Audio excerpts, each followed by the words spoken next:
tem coisa de segurança, tem parte da economia. É bom a gente quebrar aqui uma, umas questões assim que são bem mais pontuais, né? Sim, bem mais contundentes aqui, porque tem bastante coisa interessante. E vamos ver aqui. Bom, vamos começar aqui. A gente começa falando aqui com os nossos amigos. Deixa eu ver quem é que já está online aqui.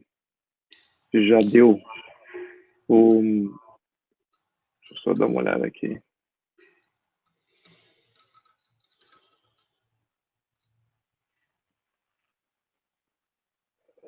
Tantran.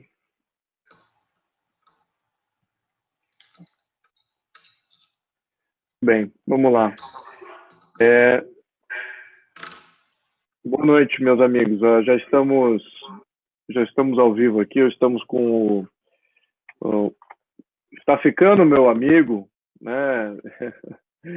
Abraão Weintraub. Ele faz parte da equipe do Paulo Guedes.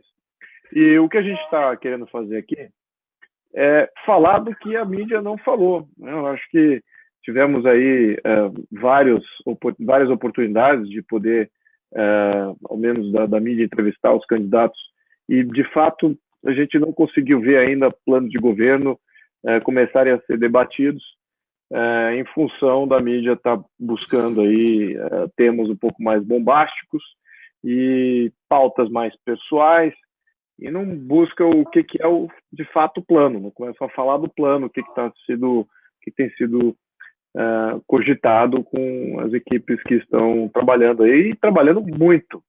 Então temos que valorizar o trabalho dessas pessoas que estão nessas equipes. Aqui estamos falando com o Abraão Weintraub, que está na equipe do Bolsonaro, junto com o Paulo Guedes, tem muito a contribuir. E eu quero que o show seja dele. Vou ser mais uma das pessoas aqui podendo fazer perguntas. Para todos aqueles que estão nos assistindo, façam suas perguntas também no chat. Eu vou estar monitorando isso. Tem mais um amigo também monitorando, vai estar me passando aqui por um comunicador. E o Arthur, desculpe, o Abraão aqui pode ser. Arthur é o irmão dele, que também ajudou ele no plano. Então, sem mais delongas, vou deixar aqui o Abraão se apresentar. E a relevância é essa. Vamos dar espaço aqui para a gente conversar sobre algo que não tem sido abordado aí com os outros canais de mídia. Muito boa noite, Abraão. Como é que você está? Tudo bem? Tô ótimo, Luiz. Muito obrigado pelo convite, muito gentil da sua parte. Fiquei muito contente de te conhecer pessoalmente e agora na segunda oportunidade. E quando surgiu a ideia, eu achei muito oportuna. Porque, de fato, né, a gente não teve a oportunidade de explicar para um público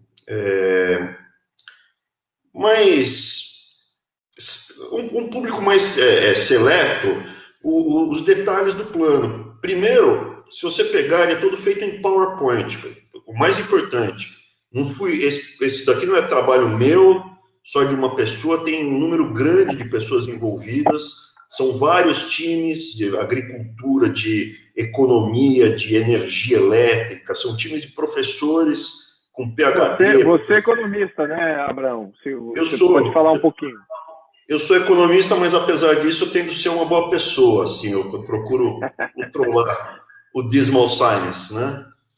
Mas você também tem, não só é um economista de educação, de formação, você também é professor disso e também tem uma experiência aí bem vasta aí no setor financeiro, né? Bem resumidamente, porque afinal de contas é sobre mim, né? Eu sou formado na USP em Economia, eu tenho um MBA internacional no ano MBA, que são 5 universidades, eu tenho um mestrado estrito sensu na UGV, trabalhei 18 anos no Votorantim, fui economista-chefe 10 anos, FMI, IDB reuniões, né, participei, conselheiro, enfim. Quem quiser ver o meu currículo depois, hoje eu sou professor da Universidade Federal de São Paulo e a gente tem um think tank. O meu irmão, que tem um lado, que é o Arthur, que é professor também da Federal de São Paulo, ele é advogado da São Francisco da USP, mestrado, doutorado, professor de várias universidades, ele tem uma veia acadêmica bem mais forte, já advogou na iniciativa privada, e a gente resolveu embarcar nessa empreitada no começo do ano passado. a convite primeiro do Onyx Lorenzoni, depois conhecendo o Jair Bolsonaro pessoalmente, e aí vendo todo o time crescer. Eu e ele, isso está noticiado no jornal, a gente tem sido bem agredido verbalmente, até ameaças físicas pelos bolivarianos, porque afinal de contas a gente está numa universidade federal. E lá é o tempo deles, né? Mas vamos aqui falar acho que o mais interessante mesmo não é a minha vida, é o programa. Esse programa foi feito por várias pessoas, a gente tomou muito cuidado com as palavras. A gente foi muito cuidadoso com o que estava escrito para passar a mensagem certa para um público amplo. Isso daqui não é um trabalho feito para tomar um vinho chardonnay na casa do saber escutando o Karnal. Não é isso. Isso aqui é feito para dezenas, centenas de milhares de pessoas lerem num telefone, lerem rapidamente no computador, no ônibus, no metrô, discutirem no bar, abrir rapidamente, discutir um ponto. E o que eu tenho visto na internet, o formato foi muito feliz, porque eu vejo públicos mais populares discutindo exatamente o que está no programa de governo. A gente não queria fazer uma peça extremamente técnica, a gente queria mandar uma mensagem clara. De todos os jornalistas que eu vi, de comentários, o que eu achei que chegou mais próximo de uma interpretação legal, não que eles sejam alinhados, nada disso, pelo contrário, eles descascam, é o 3 em 1 da Jovem Pan, que eles falaram, a base do Bolsonaro, quando abria esse programa, vai se sentir acolhida, vai se sentir em casa, porque as mensagens estão lá. Ao mesmo tempo, a gente está falando para um público que ainda não embarcou no programa de governo, que, olha, veja, isso que falam a nosso respeito, que a gente é muito radical, é bobagem. A gente é rule of law, a gente vai cumprir as regras, a gente vai obedecer à Constituição, a gente tem princípios civilizatórios muito claros, não existe ruptura na história. Então, a gente procurou conciliar isso nessa mensagem. E quais são os dois grandes pilares, que ficam bem claros, logo nos 2 primeiros slides? Os 2 grandes pilares são os nossos valores. Qual o valor de todos esses diferentes grupos? Se você olhar, o Bolsonaro é uma bandeira que vários outros grupos se reúnem em volta e todos estão seguindo ele. São grupos bem heterogêneos. Você tem desde o grupo evangélico, pró-família, você tem o pessoal liberal, que não se reconhece nos liberais tucanos, que para mim é uma antítese, né? Depois que você tem grupos dos militares, você tem o pessoal da bala, você tem vários grupos, mas o que nos une todos são 2 pilares. Um é a lógica greco-romana e a outra são os valores judaico-cristãos. Todos esses grupos, em maior ou menor grau, aceitam isso. Quando a gente fala da lógica greco-romana, parece uma coisa tão óbvia, né? Todo mundo aceita a lógica greco-romana? Não. Não. O PT, o pessoal lá, os bolivarianos, o pessoal na universidade, isso daqui é Max Horkheimer, da Escola de Frankfurt, ele fala, e eles ensinam para os alunos, e lá no meio deles eles falam isso, a ciência é burguesa. Conceitos básicos como A igual a B, B igual a C, então A igual a C, não são take it for granted, não é uma coisa líquida e certa. A lógica cartesiana é para ser descartada, né? Coisa elitista. Não é aceita. Não é aceita. Então, quando a gente fala, olha, estão aqui os 2 grandes pilares. E aqui no greco-romano, mais para o aristotélico, né? Mais para São Tomás de Aquino do que para a linha platonista. Então, o liberalismo é sim um conceito racional, científico que a gente tem. E quais são os valores? Os valores judaico-cristãos. E ali fica claro nos slides, né? Então você vê o título, O Caminho da Prosperidade. É uma brincadeira, um tom jocoso com o Hayek, que é o livro mais famoso dele, O Caminho da Servidão. E aí, uma coisa que me chamou a atenção, desculpa, Luiz, estou falando muito, você me interrompe. Não, pode continuar e eu vou continuar te interrompendo, é exatamente essa a dinâmica mesmo. Tá, mas eu não queria atropelar muito, falar muito, senão de repente eu... Não, fala bastante aí. Você tem bastante conteúdo, tem que falar. Quem tem conteúdo precisa falar. Quem tem conteúdo não tem falado muito aí nessa nossa história. Então, Obrigado. por favor. Então, o que acontece? O que me chamou a atenção? Porque eu escuto muito os inimigos, eu escuto muito os outros, para saber onde é que está o radar. E o que me chamou a atenção é que só um cara, nos comentários, falou, olha, presta atenção, esses caras são muito perigosos, porque o título é o caminho da servidão, o caminho da prosperidade. Todos os outros, ninguém sacou, o que é ótimo. Quer dizer que a gente lê a porcaria das bíblias dele. Escola de Frankfurt, Gramsci, lê Adorno, sabe de todas as estratégias, porcaria do Capital, conheço de cabo a rabo. A gente lê, eles ainda não estão lendo o que a gente considera como referência. Então a gente está um passo na frente deles. Isso me chamou muita atenção. É ótimo. A segunda coisa e é importante você ler o conceito dele para saber até onde eles estão dispostos a ir. Eu vou fazer um parênteses aqui, nunca me esqueço, eu era criança, pequena, evidentemente, eu sou vira-lata, né? Eu já comentei com você pessoalmente, só para as pessoas entenderem. Eu sou uma mistura de tudo, de judeus do norte da Europa, com brasileiros desde sempre aqui, de índio, português, espanhol, escocês. Quando eu era pequeno, eu conversei com um judeu que conseguiu escapar da Europa antes dos outros. E eu falei, qual foi a tua sacada? É muito simples, eu estava escutando no rádio aquele maluco do Hitler. Aí eu falei, quer saber, eu vou ler o Mein Kampf, eu vou ler o livro. Quando eu terminei a última página, eu falei, vamos embora agora, já. Porque as pessoas escrevem o que elas vão fazer. Então é importante, por exemplo, a gente ler o programa de governo do PT. Se você lê o programa de governo do PT, é assustador. Esse atual é vingança. Mas voltando, e até para comparar com os outros programas, esse está sendo criticado, olha o do Alckmin. Do Alckmin são 15 slides. Então, assim, voltando, eles não estão lendo o nosso material, os nossos livros, as nossas bases, isso é muito bom. As críticas todas foram muito rasteiras. Teve um folhudo, um desses esquerdinhas, que falou, é um texto totalmente evangélico. A palavra Deus aparece 82 vezes. Não. Aí eu fui ver, porque no lema, aqui em cima está escrito, Brasil acima de todos, Deus acima de tudo. E ele contou cada slide como sendo um. Então, assim, as críticas da esquerda, eu vi que bateu onde doeu, foi muito interessante. E os conceitos ficam todos evidenciados. O que a gente está mandando a mensagem? Caminho da prosperidade, liberalismo. Constitucional, logo na primeira slide. E no segundo, constitucional. A Constituição brasileira, por mais defeitos que ela tenha, ela é o nosso caminho desse lodo, desse lamaçal de volta para a civilização.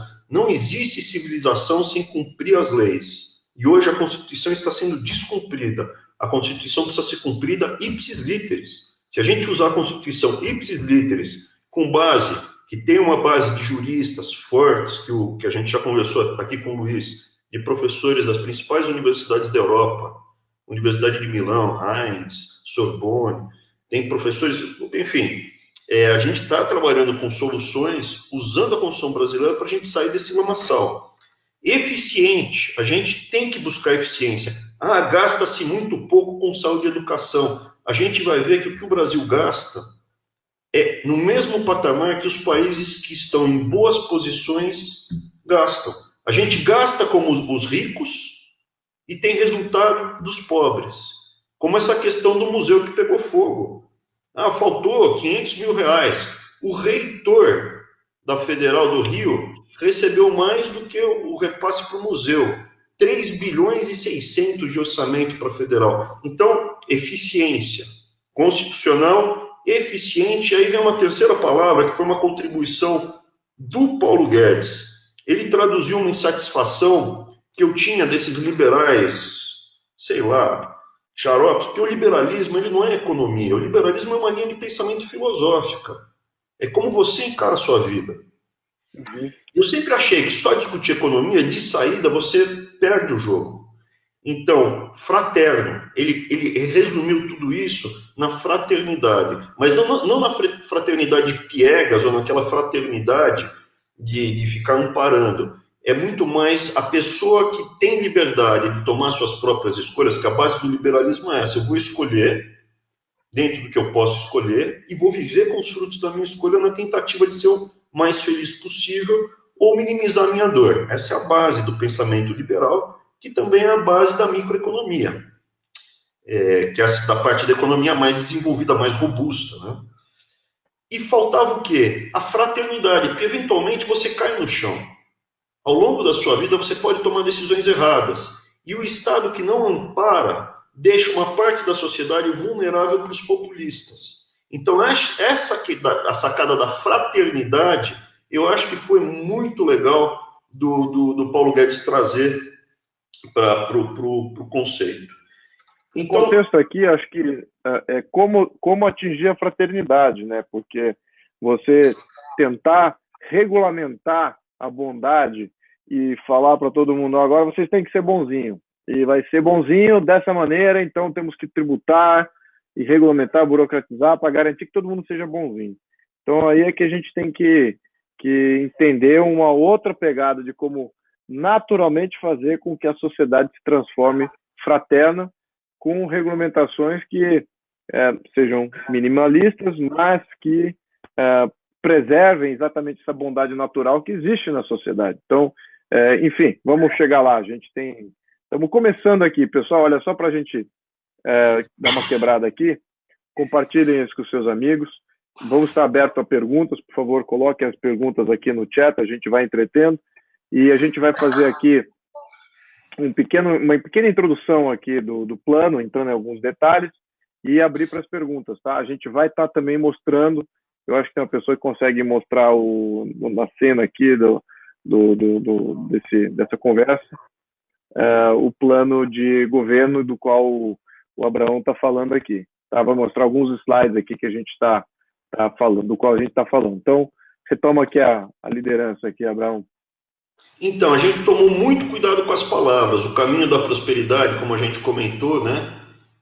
A gente procurou dar, cada palavra que está nos slides, ela tem um significado muito claro. Então, por exemplo, o caminho da prosperidade, liberal, Hayek, é uma referência básica daquele pilar greco-romano, né, que a gente falou. Deus acima, o Brasil acima de tudo é o lema dos paraquedistas, patriotismo, etc. Mas não aquele patriotismo superficial, aquela coisa da cidadania grega mesmo. Olha, eu estou lutando aqui, o meu escudo está aqui, a minha lança está aqui, vamos nos unir para defender a nossa cidade, porque ela está sendo atacada. Deus acima de todos. Tem a passagem que é João 8,32, e conhecereis a verdade, e a verdade vos libertará. Por que essa passagem é tão importante? Porque a gente está usando uma série de dados e números para destruir as mentiras que estão sendo contadas ao longo de décadas aqui no Brasil. A gente estava conversando antes, né, Luiz, que tem essa mentira que o policial, são 62 mil mortes no Brasil. Metade é a polícia que mata. É mentira isso, é mentira. A polícia é responsável, não por ela nem entra nessa estatística, porque quando a polícia mata durante um conflito, não é considerado homicídio.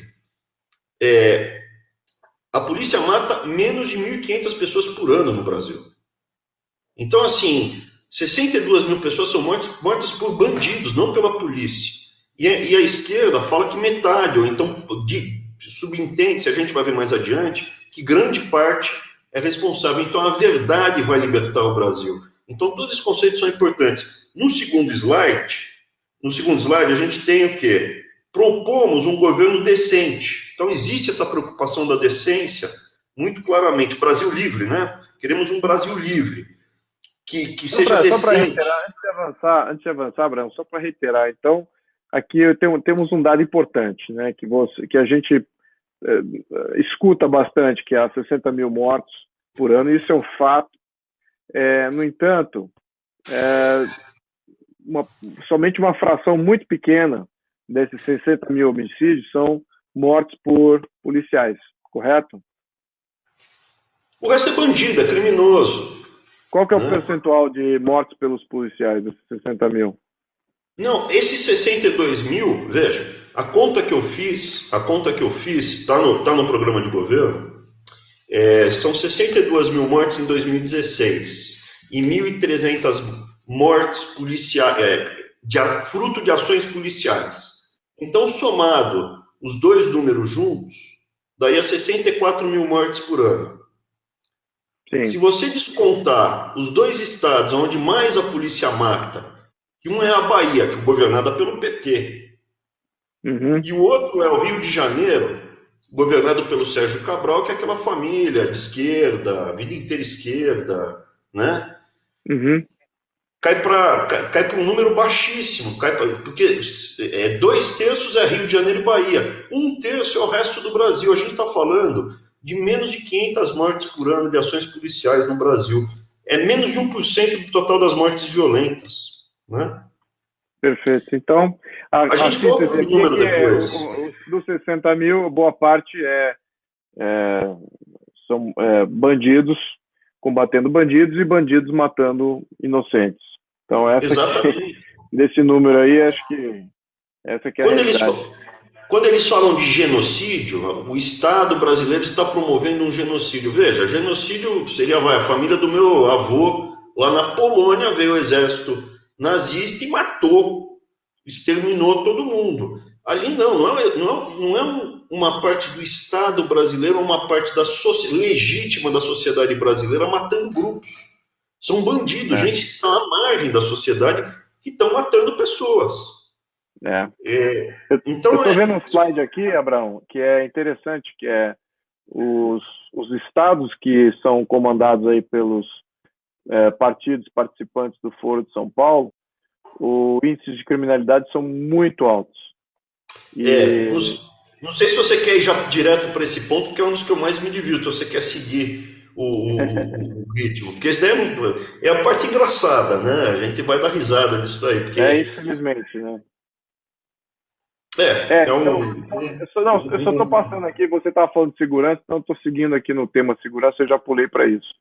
Então a Então, gente pode ir lá, depois a gente volta, se você quiser, nesse tema, nos outros temas. Deixa eu sim, só me. Deixa aí direto então para segurança.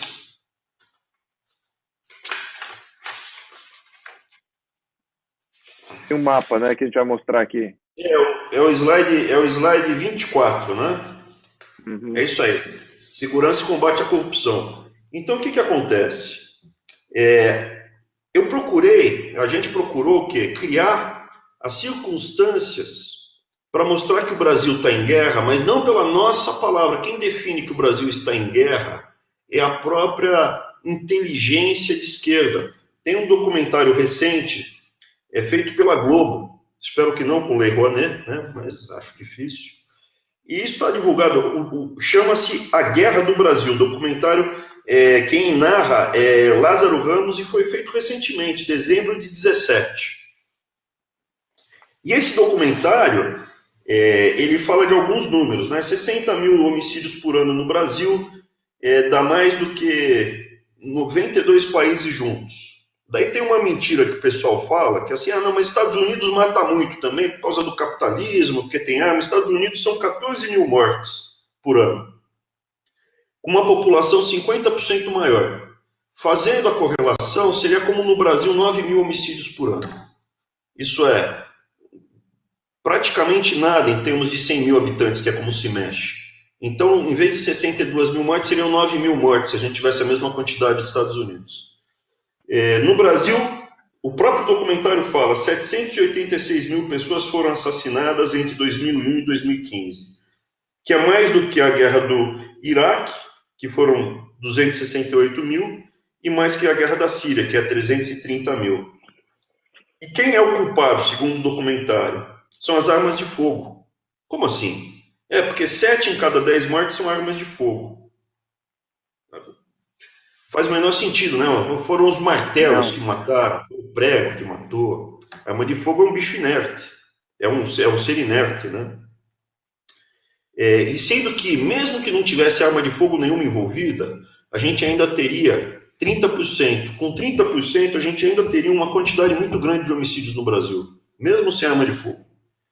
E quem são os 5 primeiros colocados, segundo esse documentário? Rio Grande do Norte, Maranhão, Pará, Bahia e Ceará. Que depois a gente vai ver de onde eles tiraram os números, que é do gráfico do IBGE, que é onde está piorando mais a criminalidade. O documentário ele comenta que a Colômbia melhorou muito, mas não fala por quê. Simplesmente falou, reduziu muito, 70 mil. Só não comenta que foi porque a Colômbia venceu a Guerra das Farc, né? Uhum. Daí o que vamos destruir os argumentos deles com números? Porque eu acho que é justamente isso, né? Conhecereis a verdade vai libertar a gente.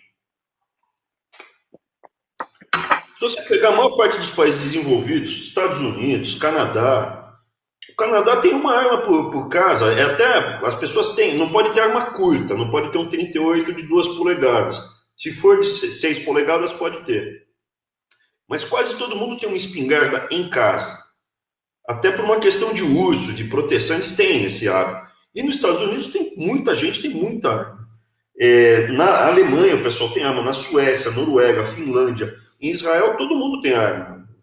Velhinha tem arma, faz ronda no quarteirão com arma, não é um ou outro. E rifle de assalto, metralhadora. Suíça, todo mundo tem arma, e rifle de assalto, porque né, o pessoal é obrigado a ter. Quantos homicídios tem no Canadá? No Canadá, por ano, são 600 homicídios. Em Israel, são 110. E na Suíça, 40. Então, assim, a arma de fogo e o homicídio não tem uma correlação direta. Ah, mas a culpa é do imperialismo, porque nós somos colônia e por isso que aqui morre mais. Então, vamos olhar o Chile, Uruguai, Argentina e Paraguai. Eles têm muito mais arma de fogo que a gente e a criminalidade e o homicídio deles é baixíssimo comparado aos nossos.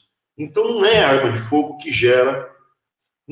Se você continuar destrinchando os números, os estados americanos onde tem mais armas, onde tem liberdade para as pessoas, onde existe mais liberdade para as pessoas terem armas, é onde tem menos criminalidade.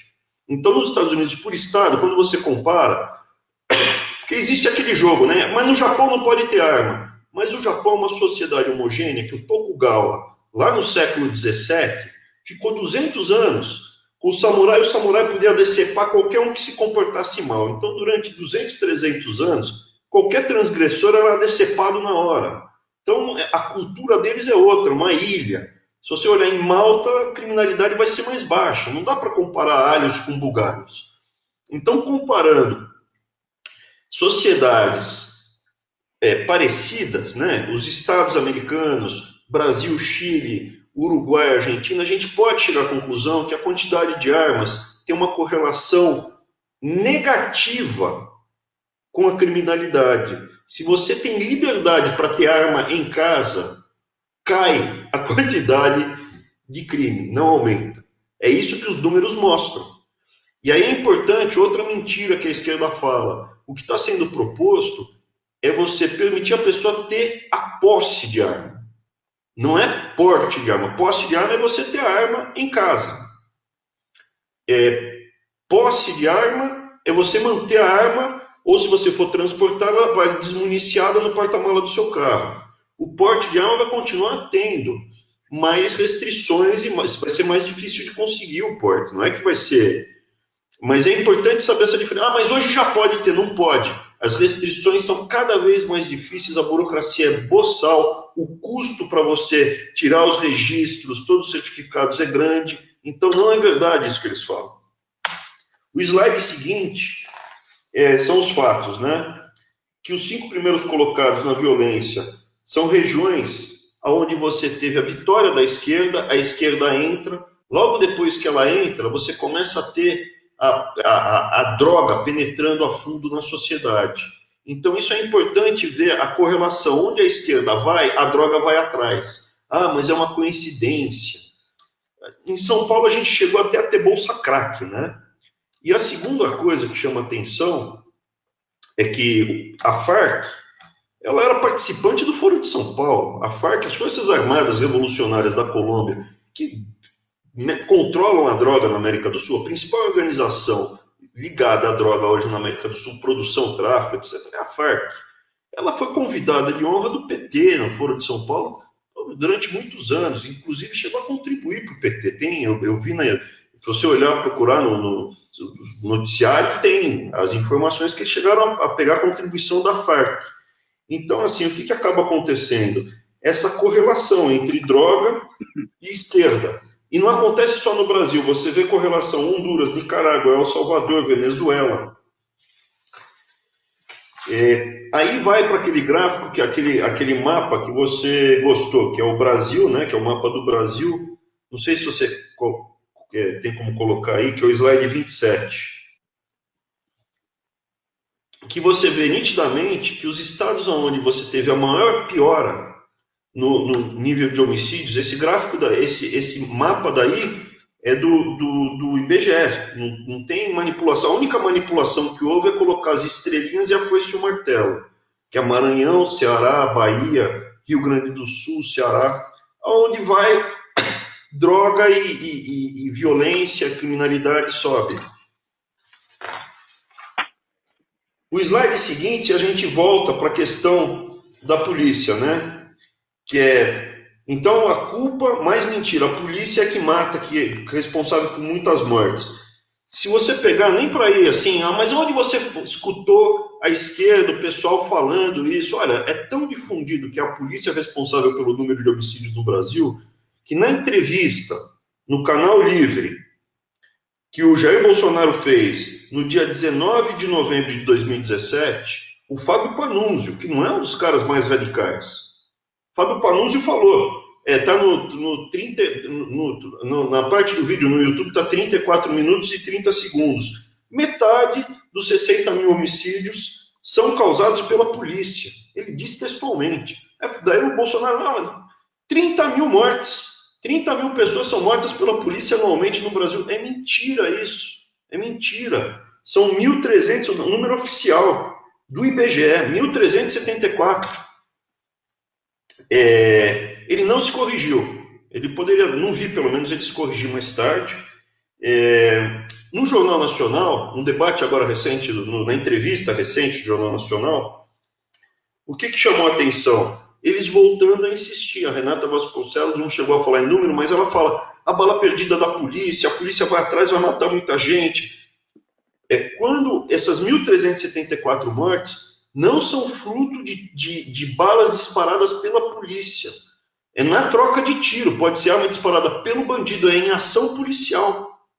É tudo junto. Então você vê, eles passam uma visão que se a polícia entrar para pegar o bandido, vai aumentar o número de homicídios no Brasil. E não é verdade isso. A polícia mata, em termos proporcionais, pouco. Quem está causando essa chacina no Brasil são os bandidos.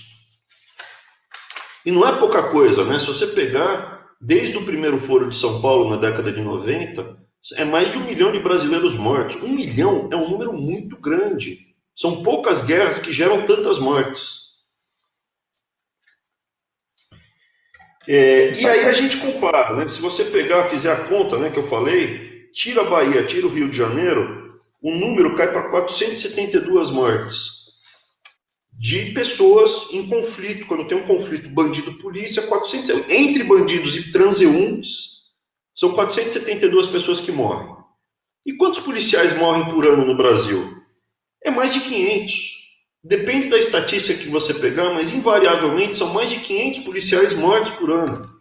Poxa vida, se você tiver 500 soldados mortos nos Estados Unidos, no Canadá, em Israel, é uma perda considerável, não é pouca coisa, é muita gente que morre, é muito soldado, muito policial morrendo no Brasil.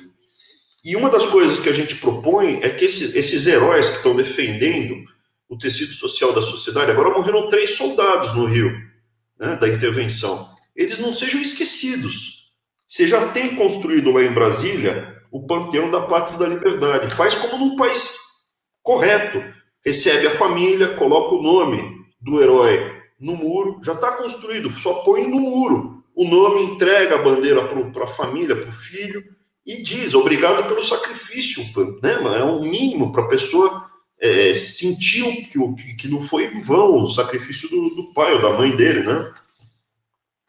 Tem uma pergunta aqui, Abraão. Qual que a fonte dos dados aí de segurança? Você podia falar para todos nós? No programa de governo, a gente sempre cita as fontes. Então, o que acontece? Eu procurei usar IBGE. IBGE, está até o link, se vocês quiserem, no slide 27 tem IPEA, Gov, BR, Portal, Imagens, PDF, Institucional, Atlas da Violência, tá? 2018 é o número. Tá? E depois eu peguei também a Associação de Policiais do Brasil para total de policiais mortos. Que tá aqui também, está escrito, que é a Ordem dos Policiais do Brasil, que dá 552. Eu vi alguns esquerdas falando, não, mas esse não é o número oficial, porque conta quando morre depois no hospital. Sabe, tudo bem, qual é o seu número? Então, são apenas 450. Pô, é policial morto para diabo, é muito policial morto. Então, tem todos aqui. Eu recebo essa indagação em algumas palestras que eu faço com relação ao referendo que houve, né? As pessoas perguntam, mas como confiar que vai conseguir ser implementado, que a gente vai poder ter o porte, ou menos o porte expandido, né? Porque a gente tem o porte, é que ele é muito burocrático você tirar o porte no Brasil. Viabiliza. Exato. É só rico que consegue, o pobre não consegue manter uma arma em casa. Uhum. Quanto custa por ano para renovar toda CR, registro, etc. Tal? Vai grana nisso. E é importante também, a gente precisa dar guia também para transportar, porque você precisa treinar. Na Suíça, você é obrigado, você recebe as caixas. Em Israel, você tem que dar tantos tiros por ano, porque não adianta ter arma em casa e você não saber nem puxar o gatilho, né? O ideal é você saber usar. Eu, quando era criança, na fazenda, eu dava por fim de semana, eu dava por volta de 1.000 tiros por fim de semana. Então, tiro pra caceta. Era horas que eu passava ficando dando tiro. Quando eu criança, dos 10 anos de idade, quando eu ganhei minha primeira espingardinha, até minha juventude, até o final da minha juventude aí, minha período... Mas era de chumbinho ou de 22? Eu fui aumentando o calibre à medida que eu fui ganhando peso. Comecei com chumbinho, aí depois 22 automática, depois 12, aí ficamos aí brincando com os caras. Mas enfim, então isso não é uma impossibilidade, né? Você veja, às vezes a realidade não. Agora, o que as pessoas me perguntam é o seguinte: mas o governo tirou, a gente fez o referendo, o governo não acatou. E por que ele não acatou? Eu respondo, porque foi governo. Porque o referendo, o mecanismo de referendo, está na mão de governo.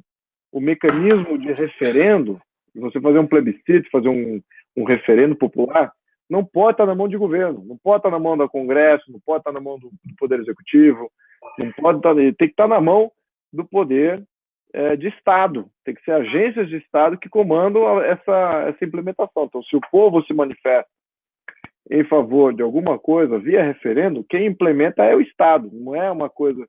agora cabe ao governo. O governo é forçado a acatar essa vontade via referendo, se o Estado está lá para fazer respeitar essa vontade. Então, esse que é o grande problema. O mecanismo de referendo, ele dá ao governo a opção de executar aquilo ou não, de fazer, engavetar aquilo ou não. Não é isso que tem que acontecer. Tem que rever esses mecanismos aí de referendo.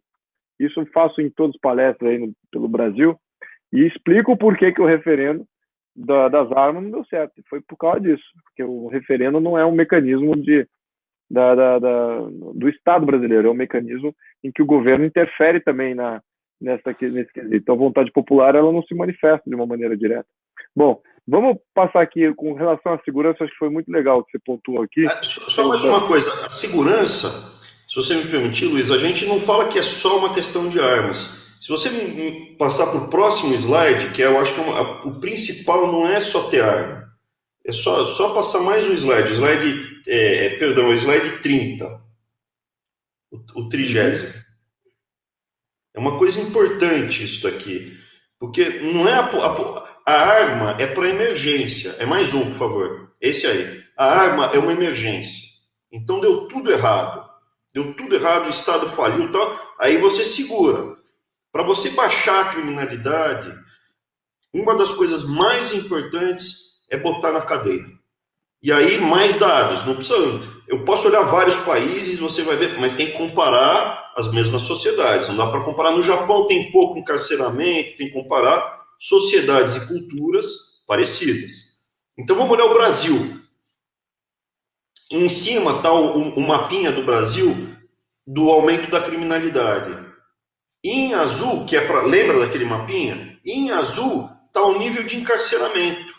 Então, os estados onde você tem a maior quantidade de encarceramento, em torno de 600 por 100 mil habitantes, 550, quem tem 550 a 600 por 100 mil habitantes, não teve piora na violência. Prender e deixar na cadeia é o que mais dá resultado. Você pega Distrito Federal, Espírito Santo, São Paulo, Mato Grosso do Sul, não piorou. Por que esses cinco, né? Distrito Federal, Mato Grosso do Sul, Espírito Santo, Pernambuco, são 5, não pioraram. O Paraná tem um encarceramento não tão alto, mas esses outros 5 têm um encarceramento bem alto. Porque põe na cadeia. E onde piorou mais? Não põe na cadeia. Então, assim, o que a gente precisa fazer? A gente vai precisar ter uma estratégia eficiente de viabilizar um aumento na prisão, no nível de encarceramento do Brasil. É prender e deixar na cadeia mesmo, acabar com o saidão e ter os recursos e os meios de baixar o custo da pessoa na penitenciária. O maior custo que tem na Amazônia é 4 vezes mais do que nos estados mais baratos. Você tem como baixar, reduzir bastante o custo do encarcerado. Esse daí eu achei interessante. Um outro slide que é importante, que é o seguinte, que é o 31, que é outra mentira. Porque os estupros, estupro horroroso, um crime odioso, terrível. Quem são as maiores vítimas de estupro no Brasil? As crianças. Metade dos estupros são cometidos contra a criança. Daí vem também outra... Porque, assim, a gente teve que tirar muita informação, muitos slides, né? Então, e quem são as pessoas que cometem a maior quantidade de estupros contra a criança? É o pai e o padrasto? Não, não é. É 12,5. Isso daí tem anexo, a gente tem todas as informações. Não é o pai nem o padrasto, é o amigo. No bairro, aquele garotão de 16 anos é quem estupra o menino de 9. Garotão de 17 anos estupra a menina de 12. E isso daí, assim, você não tem nenhum disclosure de você buscar por faixa etária esse amigo que estupra, né? O conhecido e o amigo que estupra. E depois no slide 32 estão as medidas, né? Então o que você quer fazer? Você tem que investir, a gente vai fazer um esforço fiscal muito forte, mas a área da segurança a gente vai precisar investir na polícia. Tem que reequipar, investir em inteligência, não é para ganhar a batalha na porrada, é ganhar a batalha na inteligência, com dados, criar condições, são os estados, né? O governo federal simplesmente cria as condições. Se o governador lá, sei lá, achar que não tem que prender ninguém, ele tem condição de segurar. Mas criar as condições para o estado que queira baixar a criminalidade, encarcerando, investindo em inteligência, ele ter o subsídio, ter as condições do governo federal para ele conseguir implementar. Acabar com a progressão de pena, saída temporária, reduzir a maioridade para 16 anos, né? Principalmente para crimes hediondos, estupro, essas coisas. Reformular o Estatuto do Desarmamento, né? Fazendo a distinção, não é todo mundo vai poder sair com 38 na cintura, não é isso que está sendo dito. É a pessoa que quiser, pode manter uma arma em casa, principalmente nessa fase onde o tecido social está completamente esgarçado. 62 mil mortes por ano significa o seguinte, o tecido social está esgarçado. Os policiais também, eles têm que ter certeza que se eles, durante a ação dele, durante a defesa, se você vier a atirar e matar, ou só atirar, hoje em dia, quando você atira, teve o caso dos bandidos que estavam fugindo, e o policial fechou, ele foi processado por esse engajamento de esquerda que tem hoje no judiciário, porque isso colocou a vida em risco do criminoso. Nossa, é uma loucura. Ou o caso da Ana Hickman, é loucura. Não é que o policial que fizer grupo de extermínio não vai ser punido. Lógico que vai, ele nem é policial, ele é um criminoso de farda. Ele vai continuar sendo punido. Mas na ação policial, tudo legítimo, registrado, documentado, caso venha a ter óbito, ele não vai ter punição. Hoje ele é punido. Tipificar como terrorismo invasão de terra e de propriedade. Isso é importante porque é um grupo organizado. Retirar da Constituição qualquer relativização de propriedade privada. Você sabe que nesse ponto aí, quando a Dilma estava passando a lei antiterrorismo, que era uma lei necessária aí para os Jogos, não as Olimpíadas, acho que era até a Copa. Eles queriam passar essa lei. E aí colocamos dentro dessa lei essa interferência. Se um grupo ele não deixa que você tenha acesso à sua propriedade, que você que te possibilite o uso, a posse da sua propriedade, inviabilize o imóvel de qualquer maneira, além da destruição do mesmo, que isso seja considerado como um ato de terrorismo. E, bom, então submetemos isso ao relator, e o relator, ele disse a seguinte frase: não, o povo brasileiro está acostumado com as invasões. Então você veja quem são os legisladores brasileiros, o que eles pensam numa comissão, em um momento aí que você tenha que passar uma legislação favorável à propriedade privada, ao proprietário, aos direitos proprietários, e você tem aí legisladores, relatores de leis que seriam para endurecer esse combate ao terrorismo, eles já abrem todo ali a porteira para aceitar esse tipo de coisa. Então, esse aqui é o desafio aí, só para os que estão ainda nos ouvindo. Está muito permeado na sociedade essa religião, essa cultura que é o marxismo, né? O marxismo virou marxismo cultural. Isso entranhou muito na sociedade brasileira. E aí, por isso que no começo a gente gastou tempo falando, olha, quais são os pilares? Eu não sei, vamos só terminar aqui a parte da segurança, daí só para fechar rapidamente. Tem toda essa ação que a gente descreveu, isso daqui não é um trabalho só meu, tem grupos grandes de pessoas, e aí junta com as Forças Armadas, na garantia da lei e da ordem, quando vai para o caos tem que entrar, e na defesa da segurança das fronteiras. Permitir a lei do abate, permitir o avião tá vindo com droga, tá vindo, pode derrubar, não se identificou, pode derrubar, tem que derrubar. A pessoa que abate 5 caras de fuzil no meio da cidade é herói, não é? Não tem que responder na justiça. Hoje responde. Mas então, voltando para esse ponto que eu achei muito, muito interessante, muito importante isso que você falou. Logo no começo, o que a gente fala? Que é o slide 4. E isso é a base, a gente volta para a base do liberalismo com o judaico-cristão. Se você parar para pensar, a cidadania, para mim pelo menos, ela surge o conceito de cidadania plena é Grécia. Você, para ser um cidadão grego, o que é? Eu consigo segurar o escudo e a lança e vou para a falange, defender a cidade. Minha família, a cidade, o grupo. Eu conto com o apoio do meu colega do lado, para a gente combater junto. Esse é o princípio de deveres e direitos. Então, a cidadania, essa luta, por que a pessoa lutava? Ela lutava e luta hoje em dia. Por que a gente luta? A gente luta para defender as nossas escolhas. Eu quero ser livre. A discussão entre ser escravo e ser livre, ela é muito antiga. E o que dá mais certo é sempre ser livre. 30 mil escravos persas não conseguem vencer 5 mil, no caso eram 300 espartanos, mais 700 das outras cidades, mas no final eles perderam. Mas os outros, juntaram, perderam, eles não conseguem vencer soldados livres. Então, a defesa da liberdade, e a liberdade do que a gente está falando? A liberdade de, com o meu trabalho, com o meu sangue, eu poder fazer escolhas materiais. Eu vou trabalhar, em vez de... Eu posso descansar também, por que não? Eu sou livre, mas se eu resolver trabalhar, eu posso consumir, eu posso poupar, eu posso comprar um celular, isso é meu, é minha propriedade. Eu, como pessoa livre, isso é meu. se você me tira, você está me reduzindo à condição de escravo. Eu sou seu servo. E as minhas escolhas afetivas, eu posso querer ficar sozinho, eu posso querer constituir minha família. Isso foi minha escolha. Você não tem que se meter nas minhas escolhas. São esses dois pilares, isso é sagrado. Essa que é a base de toda a diferença entre o que a gente está falando e essa relativização que você comentou. Eu acho que não é intencional, porque isso está documentado desde o primeiro momento, naquela porcaria de Karl Marx, que eu tive que ler inteiro.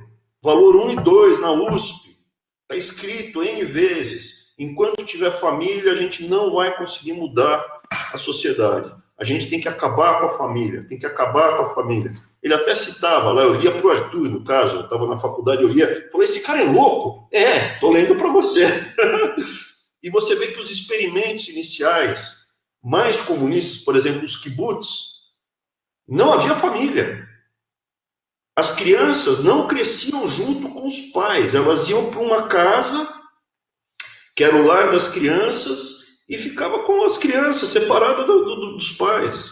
Então, essa preocupação que você comentou, eu acho que é um dos pilares. Por isso que a gente foi tão cuidadoso nos primeiros slides, para passar uma mensagem muito clara. Você não é escravo, eu não sou escravo, eu não sou melhor que você, eu não sou melhor do que o cara que está agora, lá na porta do condomínio à noite. Ele é livre. Ele pode não ter a mesma quantidade de recursos. Uma sociedade mais justa é correto. Eu acho que ele tem que ter mais oportunidades. Mas eu não posso interferir, eu não tenho que impor. Não é porque eu tenho condição econômica, eu tenho uma formação educacional melhor que ele, eu não tenho direito de dizer para ele o que ele tem que fazer. E isso, esses sábios, né, que é uma discussão profunda, que vai, se a gente voltar lá para a Grécia, né, tá lá desde o começo, por isso que eu falei, Aristóteles sempre, né, tá lá discutindo, o sábio é que tem que decidir, o sábio comete erros, isso até do ponto de vista numérico, a lei dos grandes números ou a sabedoria das massas, você vê que funciona. O palpite de um grupo de 1000 pessoas sobre o peso de um indivíduo é melhor do que o palpite de 2 experts, né? Estou falando demais, Luiz, você me orienta aí.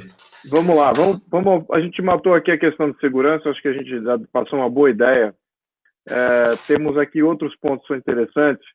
Só para passar aqui um pouquinho nos slides que estão, que fazem parte do plano de governo. Tá? Tem coisas de defesa nacional, da garantia da lei e da ordem, segurança de fronteira. Temos que sufocar a corrupção com transparência. Isso está no plano deles, eu pontuo isso nas minhas palestras. Quanto mais transparência, menos poder para os políticos, para os burocratas. Aí você fala assim, poxa, mas e daí que a gente sabe do que está se passando lá dentro? Daí que a gente vai poder agir. Somente sabendo é que a gente consegue pontuar a ação de engajar as comunidades contra a burocracia e contra os governantes. Tá? Então, a transparência ela é fundamental e está aqui no plano sufocar a corrupção com transparência. Porque tem muita gente que pensa assim, vamos sufocar a corrupção? Vamos. Como? Vamos fazer um Ministério Público gigantesco, vamos fazer aqui uma Polícia Federal gigantesca. Isso assim, vai dar certo? Bom, vai custar muito mais caro. A ideia é você fazer com que a população tenha poderes de interferência direta, matar a corrupção antes ou quando ela está nascendo. E tem mecanismos de democracia direta que vão de encontro a isso, que precisamos ver isso aí. A transparência é um desses mecanismos, tá? Luiz, obrigado, porque você tocou num ponto, você está manjando mais da apresentação até do que eu, porque eu ia deixar passar. Porque logo depois que a gente fala da defesa nacional, vem um ponto que é sufocar a corrupção, slide 35. E isso, a base é resgatar as 10 medidas contra a corrupção. Você lembra das 10 medidas? Foi para a Câmara, o relator era o Onyx Lorenzoni. Aí, quando caiu o avião da Chapecó, eles fizeram toda aquela sacanagem, enquanto estava o Brasil de luto, toda aquela comoção social, eles fizeram uma manobra, desfiguraram e mandaram para o Senado. Aí o Onyx conseguiu segurar para evitar que fosse aprovado, porque ia ser aprovado com... Eles estavam passando um monte de cavalos de Troia lá dentro.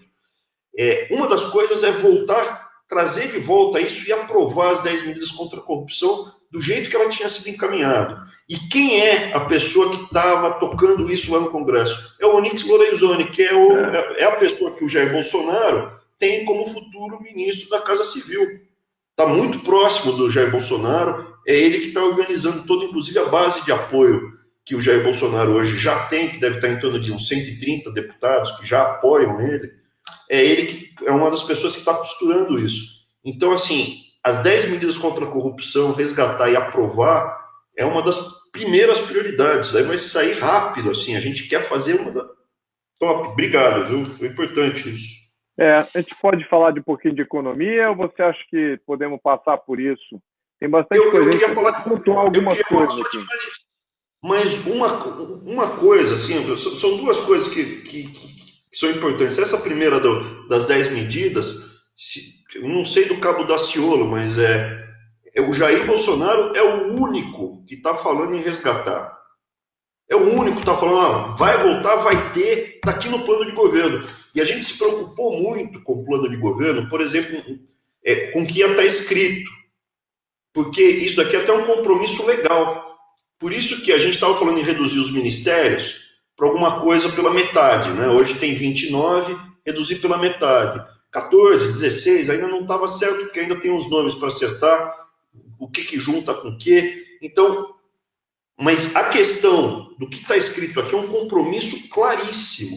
E a outra coisa, que é outro compromisso claríssimo, que só a gente pôs no papel, ninguém mais pôs no papel, escuta aqui, todo mundo, estamos pondo no papel, imprensa livre e independente. Isso daqui é uma luta visceral. Para a pessoa ser livre, ela precisa ter liberdade para poder se informar. Não existe liberdade sem informação. Nós somos os únicos defendendo a liberdade de imprensa e de informação. Isso está no slide 7. É compromisso visceral isso. Desculpa, Luiz, te cortei de novo. Não, eu estou passando rápido aqui, porque você envolve aqui muita coisa. Tem transporte, tem portos, tem saúde, tem a parte econômica, que é bem vasta, uma parte bem grande aqui da apresentação, né? E tem alguns pontos que eu acho que a gente pode pensar para a gente debater um pouquinho, porque eu acho que é interessante. Por exemplo, na parte de economia, né, economia e infraestrutura, tem a questão de retomada de crescimento como uma parte. Vou falar antes as grandes chamadas aqui e você pontua o que você acha que é o mais interessante de conversar. Tem a parte de retomar o crescimento, que eu acho que é bem interessante, que uma economia muito maior, uma economia mais diversificada, mais pujante, e isso é uma garantia natural contra a pobreza. Então, isso que é o que a gente tem que ter o foco aqui. É crescimento econômico, combater pobreza. Não é plano nacional que combate pobreza. Tá? É fomento de economia, fomento de emprego. Garantir a estabilidade macroeconômica, fundamental. Desvincular o poder central, a moeda, o que é risco, de todos esses fatores que são endêmicos de uma economia livre. Essa questão de você ter uma diversificação menos regulamentada. Como é que você se blinda como país, como estabilidade macroeconômica, ter uma estabilidade, metas de inflação, ter aquele tripé macroeconômico, manter aquilo, não manter o tripé macroeconômico, não é isso que está oferindo? Banco Central Independente, né? Porque do tripé são 3, Banco né? Central, exatamente, Banco Central Independente. Meta de inflação, câmbio flutuante e equilíbrio fiscal. Se você tiver o Banco Central Independente, você resolve 2 dos 3. E aí depois o ajuste fiscal. Então, se você olhar, o Jair Bolsonaro, ele foi quando, inclusive, eu e meu irmão, a gente apareceu para a mídia. Porque o que acontece? Poucas pessoas estão colocando a cara a bater, porque a reação é violentíssima. O Paulo está agora sofrendo, ele até falou já, não podia imaginar como era dura a resistência. Então, as pessoas a gente tende a preservar os times, né? Mas o que acontece? Isso daí foi no dia, eu acho que 17 de novembro, 15 de novembro do ano passado. O JB assinou, olha, Banco Central Independente, e aí eu e meu irmão, a gente apareceu, Arthur e Abraão Weintraub.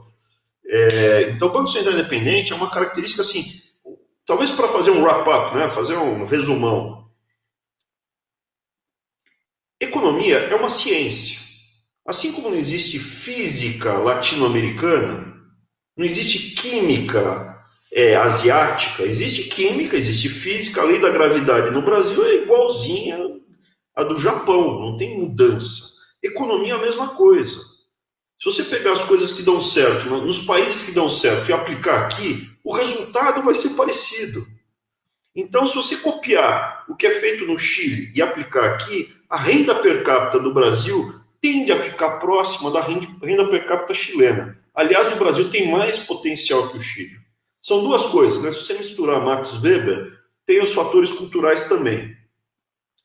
Mas, olhando objetivamente, né, a cultura latino-americana é relativamente homogênea. Se o Brasil adotar um receituário parecido com o Chile, a gente tende a ter um resultado parecido com o do Chile, que é uma renda per capita em torno de 22 mil dólares. É um crescimento monstruoso.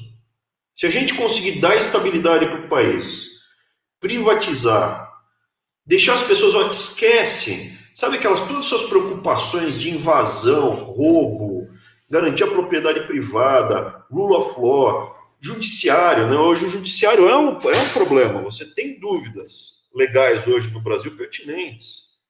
Então, se você der essa tranquilidade, as pessoas vão poder se preocupar com o quê? Em produzir, em serem mais eficientes. E isso dá certo, urbe et orbi, né? Na cidade e no universo. Então, veja, o que a gente está propondo não é nada absurdo. A gente está propondo fazer o que dá certo no mundo inteiro. E se a gente fizer isso, porque deixa eu fazer um parênteses aqui que talvez seja importante. Um país como a Coreia tem uma dificuldade gigantesca. Eles estão num patamar ou o Japão, eles estão num patamar de desenvolvimento que eles têm que inventar uma coisa, tirar da orelha, uma coisa fantástica. Olha, eu vou inventar um óculos que fala. E as pessoas vão querer comprar esse óculos. Eu vou inventar a cura da calvície. Né? Talvez eu vá querer comprar essa cura da calvície. Tem risco tecnológico. Pode dar certo, pode dar errado.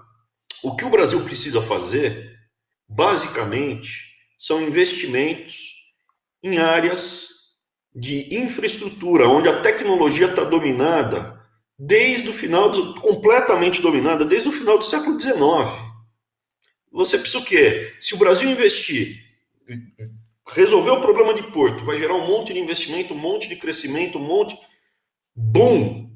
Porto, estrada, ferrovia, energia. Lembra de telecomunicações quando privatizou? Não foi o melhor, teve 1000 problemas no processo de privatização. Nosso modelo é Embraer, não é do Fernando Henrique, não é da Vale do Rio Doce, nós temos 1000 ressalvas. Mas quando privatizou, nos anos posteriores, você teve uma onda de investimento, geração de emprego. Agora é um dual business, é um negócio meio lateral, não gera mais um impacto. Mas nos primeiros anos pós-privatização, dá um boom. E depois você tem eficiência. Imagina o Brasil hoje com a Telebrás. A gente ia ser muito mais pobre do que hoje. Imagina um Brasil hoje com portos eficientes, sem a Podrimar, né? A Podrimar lá do Michel Temer. Imagina portos eficientes, sem a fila de caminhões que se forma no Rodoanel de Curitiba. Quem não conhece, veja, é inacreditável. Mesmo sabendo que existia, quando eu passei pelo Rodoanel e vi a fila, eu não acreditei. O caminhão fica 2 semanas, a fila começa em Curitiba. Vamos avançar aqui. Desculpa. Então, o que acontece? Você tem esse primeiro impacto. Esse primeiro impacto, junto com a redução de risco, percepção de risco, vai ter capital. Além disso, na parte de infraestrutura, eu ia falar uma coisa que é importante também de curto prazo: energia elétrica. A gente acha que a energia elétrica pode ser um vetor de crescimento forte para o Brasil, principalmente na fotovoltaica. Bem resumidamente, fazer uma grande hidrelétrica, tipo Tucuruí, além dos 1000 problemas de corrupção, etc. e tal, ele é capital intensivo. Para aquela quantidade de energia, você precisa de muito dinheiro e relativamente pouca mão de obra. Painel fotovoltaico no telhado das residências é muito mão de obra intensivo e relativamente pouco capital. Você pode fazer uma coisa parecida com Solar City. Você dando o capital inicial, a pessoa simplesmente opta por ter o painel fotovoltaico e a prestação mensal do financiamento é menor que a conta de luz. Isso vai gerar centenas de milhares de pequenas e médias empresas que vão instalar painéis fotovoltaicos e vai gerar mais de 1 milhão de emprego fácil. Então, essa é uma das ideias que o nosso grupo, são professores da USP, da Universidade de Illinois, que está vindo aí, gente assim top, que montou o programa de governo do setor elétrico para resgatar. É importantíssimo. Se a gente crescer sem resolver a parte de energia elétrica, não está faltando luz hoje no Brasil, porque o Brasil não cresce. Se voltar a crescer, não vai ter um apagão, vai ter aquelas interrupções pontuais pelo Brasil e vai ser uma energia extremamente cara. Então, assim, é um gargalo que a gente quer resolver logo de saída. São vários pontos para atacar. Desculpa, Luiz, estou falando demais. Não, eu acho que a gente tem que identificar alguns drivers aqui do crescimento, que acho que essa parte de estabilização ela é importante, essa parte aí que você mencionou de infraestrutura e também dessa oferta aí de um novo vertente de matriz energética, que é essa parte aí da fotovoltaica, acho que isso é interessante. Liberalizar a geração de energia elétrica e poder comprar energia elétrica em qualquer gerador, isso também é importante, isso tem um mercado mais livre. Mas eu queria falar aqui de um ponto que é muito importante também, que está no plano de governo, estou vendo aqui, estou vendo os detalhes, que fala da parte de reforma tributária. Você pode falar sobre isso ou não? Eu ia comentar uma coisa contigo. O que acontece? O plano que a gente ia soltar, quando eu apresentei um draft antes, juntando todas as equipes, ele estava com umas 300 e tantos slides e estava crescendo. Então, essa parte de energia elétrica que você falou, a gente tem, acho que, umas 70 páginas. É coisa bem complexa. E como o objetivo era... Não, eu só queria falar do reforma tributária. Você pode falar sobre isso? Eu posso falar as linhas gerais. A tributária, assim, tem um grupo que está sendo coordenado pelo Paulo Guedes. Debaixo tem o grupo do Paulo Guedes, aí tem todos os subgrupos. Tem um subgrupo, deve ter uns 5 pessoas de peso. Entre eles está o Marco Cinto, inclusive, capitaneando. E a ideia é simplificar, sim, é fazer uma boa simplificação, uma boa redução, uma boa racionalização. Eles estão mexendo bastante. Pode botar lá no slide, por favor? Acho que a gente podia colocar essa parte no slide aí para todos verem. Tem uma parte aqui que me chamou a atenção. Bom, eu vi a gradativa redução da carga tributária, né? Isso acoplado com controle de gastos. Acho que isso é fundamental. Acho que qualquer reforma econômica precisa equalizar, precisa gastar e receber e gastar no mesmo passo, não pode gastar mais do que recebe, tem que equilíbrio fiscal, o que chama-se. Então, esse ponto A fala disso, reduzir a carga tributária, reduzindo o gasto. Então, temos que achar um outro ponto de equilíbrio aí. É importante dizer que a situação fiscal no Brasil hoje é muito ruim. A gente está com um déficit de 140 bi. Sendo que sem a reforma da Previdência, a gente aumenta esse déficit em 0,3%, na média, né? Depende do crescimento, etc., 0,3% do PIB. Então, a gente tem que fazer um esforço fiscal de zerar esse déficit rapidamente, primário, e fazer um pequeno superávit para estabilizar a relação dívida-PIB. Pelo menos um pequeno superávit para estabilizar a relação dívida-PIB. O Paulo Guedes já falou que ele vai fazer privatização em nível razoável para baixar o estoque da dívida. Mas se não tiver superávit primário, a dívida volta a subir. Mesmo que a dívida seja zero, se você não tiver equilíbrio no primário, a dívida volta. Então precisa ter equilíbrio no primário. Isso mesmo. A gente vai entrar... falando aqui, ó, só para que pessoas que estão nos escutando, fala dessa parte de equilíbrio, fala a parte da redução, simplificação, né, dos tributos, a descentralização e a municipalização. Isso é fundamental, umas coisas fundamentais que eu também pontuo em boa parte das minhas palestras, falo da descentralização, municipalização, dar aos municípios a capacidade de honrar as suas competências, né? E que a população local possa fazer as suas opções junto com os seus governantes locais. Isso no nível local, transferir para a base o que é esses serviços públicos, que todos eles são comandados hoje suas competências todas são comandadas aí pelo federal. Então, tem um ponto aqui de descentralização que é importante. Tinha um ponto aqui de discriminação de receitas, discriminação de receitas tributárias. Isso é muito importante também para a transparência, concorda? É basicamente isso, não é? Eu ia falar uma coisa que eu concordo muito com o que você defende, que é essa descentralização. O poder, que é a base do liberalismo, né? Por que a pessoa tem que ter mais poder do que eu? Eu tenho um mínimo de concentração possível. Você fala de criar vários poderes, né? Quanto mais você tiver, mais poderes tiver, até na comparação com o império do poder moderador, que era o quarto poder. Então, acho que esse ponto que você está comentando, inclusive foi um pouco a razão da gente se aproximar, eu e o Arthur, a gente te procurar, né?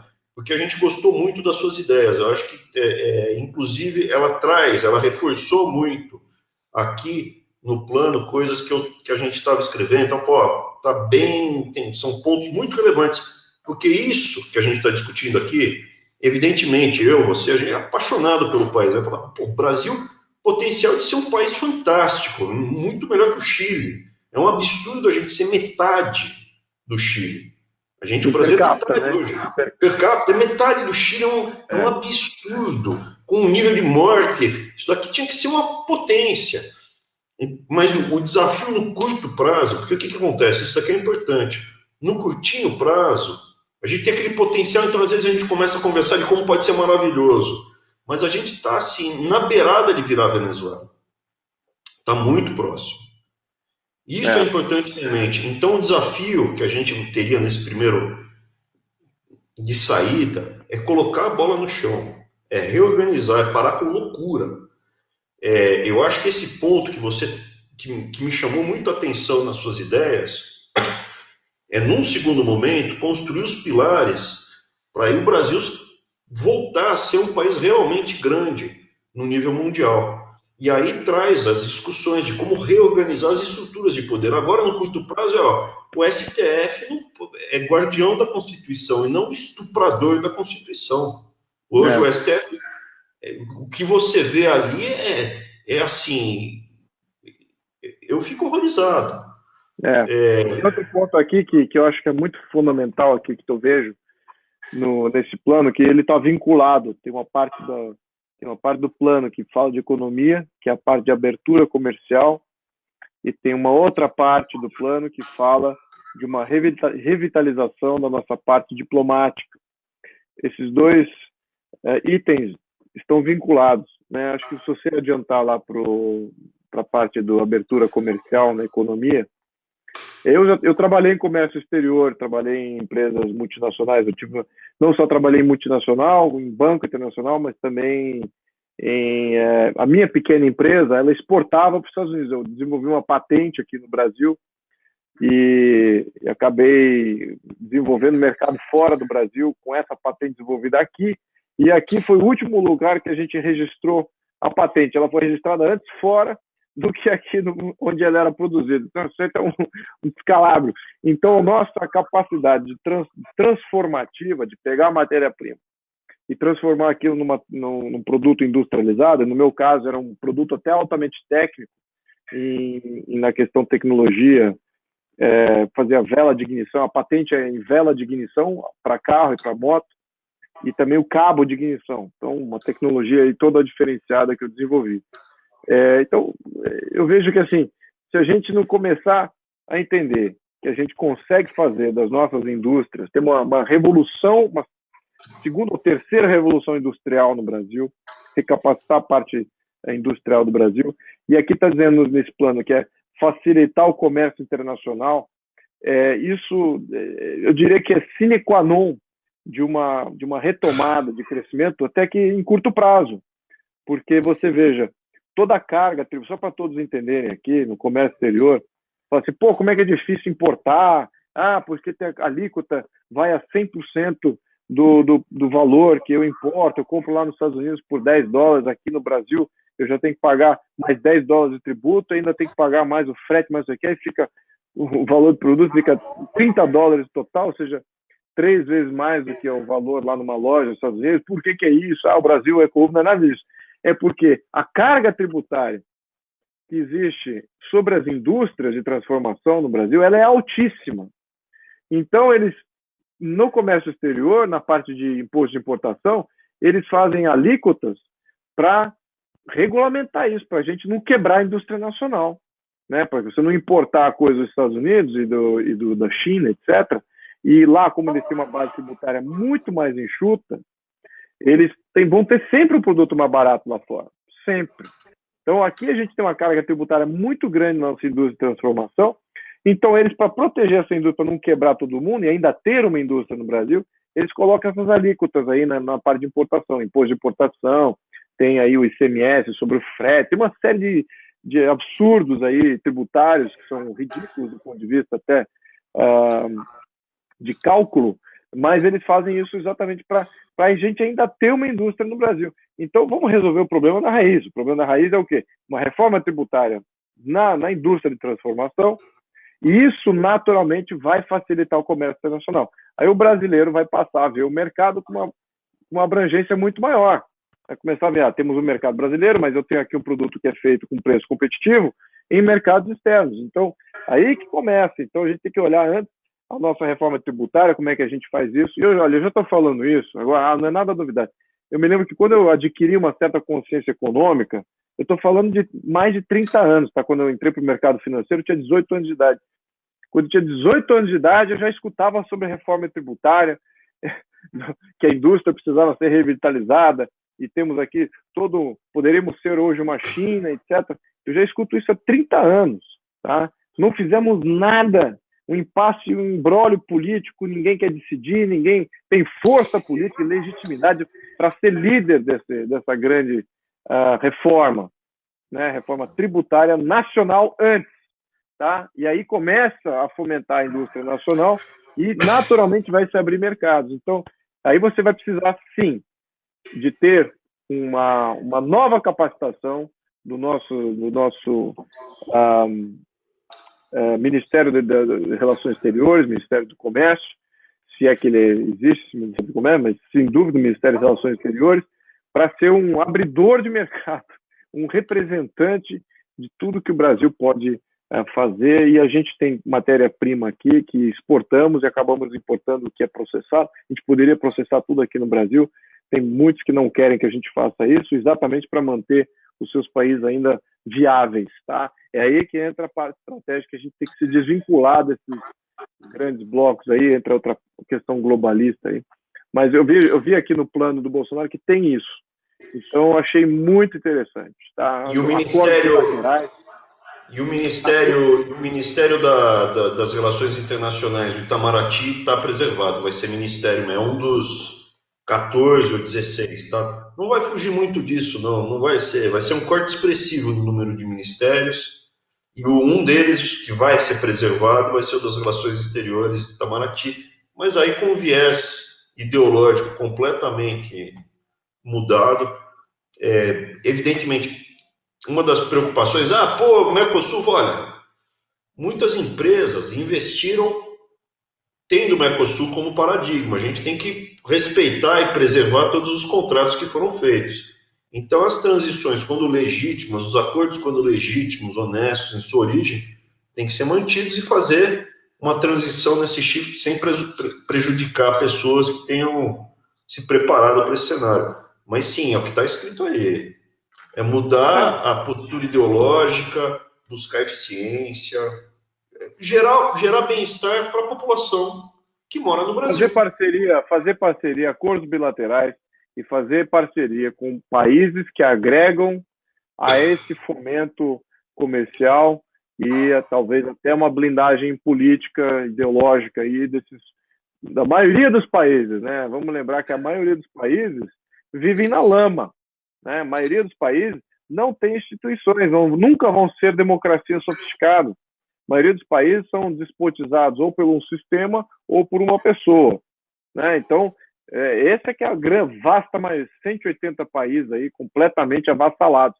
E temos alguns poucos países que são de fato livres, são democracias modernas, tem uma economia bem diversificada e a gente pode fazer parte desses poucos. É uma questão da gente adquirir essa consciência e implementar isso, inicia-se com um plano de governo, mas a gente tem que depois sacramentar com um plano de Estado. Aí seria uma revisão constitucional bem mais ampla, né? E, bom, eu acho que a gente está chegando aqui. Oi, pode falar. Eu ia só falar que isso que você está comentando é uma preocupação muito forte. Veja, nas viagens que o Jair Bolsonaro fez, ele foi para os Estados Unidos, ele foi para Israel, ele foi para o Japão, para a Coreia do Sul e foi para Taiwan. Não tem ditadura nas visitas. Ele não daria tempo. A próxima seria para a Itália, para a Europa, né? Ele iria para. Mas as referências dele, Europa Ocidental, né? As referências todas que ele segue, todas, absolutamente todas, são democracias. São mercado livre, buscar eficiência. Então, tem um trabalho muito forte da mídia de desconstruir. Eu mesmo já fui vítima disso, dessa imagem. Eu, quando comecei a me aproximar com o JB, via Onyx, o Jair Bolsonaro, eu falei, pô, mas ele não é muito radical? Eu falei, Abrão, olha na internet, olha no YouTube, vê se ele é. E isso foi a chave para entrar. O JB, o Jair Bolsonaro, ele tem essa preocupação muito clara. Democracia, mercados livres, eficiência, o que vai gerar bem-estar para as pessoas que moram no país. O que gera bem-estar? O que faz as pessoas poderem viver melhor, né, no longo prazo? Então, isso que você falou está 100% alinhado. Mas não é exatamente a minha praia. Essa participação, assim, alguns pitacos ali, escrever só os casos escabrosos, né, vergonhosos, dos cubanos que foram devolvidos, do Cesare Battisti. Isso é uma vergonha, isso é uma vergonha. Exatamente. Bom, a gente não estamos aqui já há mais de hora aqui falando aqui do plano, já tocamos em alguns pontos, né? E não sei se a gente não teve, assim, algumas perguntas que a gente meio que falou aqui no discurso mais amplo, né? Então não falamos dessas perguntas meio específicas, né? Mas vamos se aproximar aqui a um bloco final de falar aqui de alguns temas que são importantes ainda, eu acho importantes. Bom, ainda na área econômica, tem tantos slides na área econômica que se a gente for tratar de cada um, aí realmente a gente vai estar falando aqui até amanhã, às 10 da manhã. Mas Abraão, o que você acha que deveria ser os pontos que você gostaria de tirar deste plano de governo? O que você acha que são, assim,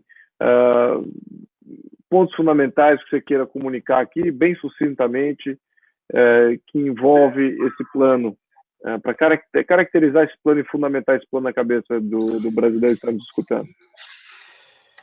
Assim, a gente pode ficar discutindo um monte de aspectos técnicos aqui. E tem muita gente técnica e preparada. Eu vi aqui orçamento base zero. Já adorei isso aqui. Já adorei, mas tudo bem, continua.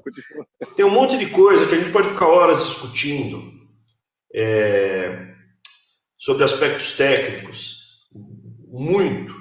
Eu vi aqui alguns comentários do Nordeste. O plano de energia é Nordeste na veia. O plano de energia que a gente está fazendo, fotovoltaico e eólico, é porrada no desemprego, rápida geração, renda, e é Nordeste por causa da questão solar. Em Israel, o Jair Bolsonaro tem um monte de parcerias para trazer tecnologia aqui para o Brasil, em vez de as universidades do Nordeste ficarem aí fazendo sociologia, fazer filosofia no Agreste, né? Fazer agronomia e parceria com Israel, acabar com esse ódio de Israel, que Israel, nas faculdades federais, é loucura o que você escuta, né? Então tem um monte de ideias, eu vi outros comentários aqui, mas o principal não são aspectos técnicos, Luiz. Eu acho que o principal, e isso pelos vídeos, né? Eu primeiro comecei a escutar você, para depois a gente foi se aproximar. São os valores e os princípios. Isso está no plano de governo. Se você pegar, logo nas primeiras páginas, não vai ter toma lá da cá. Verdade. O JB, o Jair Bolsonaro, ele teria o Magno Malta de vice. Foi oferecido outros partidos para só fazer a coligação para poder aparecer junto para eles fazerem mais deputados. Ele não quis. Tá? Eu te falo por dentro isso. Ele não quis fazer as coligações. E então, assim, o que está aqui? Eu acho que tem um monte de voluntários, um monte de gente que está querendo realmente fazer o país ficar de pé, ter um lugar para criar os filhos, netos, gosta do país, tem história, raízes no país e quer continuar aqui. E a gente está disposto a lutar. E isso está no plano de governo. Se você pegar e olhar, existe a intenção. O que é o plano de governo aqui? A gente está discutindo valores, em cima do que a gente vai lutar. É verdade, estamos cansados de mentira, estamos cansados de papo furado, estamos cansados. O país está numa situação muito ruim. O primeiro ano vai ser assim, a gente vai pegar um país com um déficit de 140 bi, piorando por causa da Previdência, o Estado todo aparelhado, a gente vai chegar lá cheio de inimigo, já está cheio de inimigo. Um judiciário que, olha, o Fachin falou, a ONU está mandando deixar o... Que loucura!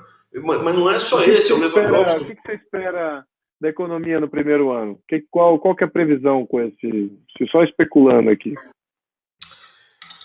Se a gente tiver sucesso, eu acho que a gente consegue crescer uns 2% no primeiro ano, que é o que está no orçamento. Tá? E o objetivo primeiro mandato? Os primeiros 4 anos, bom, assumindo aí que seja só um mandato, depois talvez a reeleição, mas os primeiros 4 anos, o que você prevê? Entre 2% a 3%. Entre 2% a 3% se a gente tiver sucesso. Eu te falo esse número porque é o número que a gente usa que precisa para fazer a conta para o fiscal.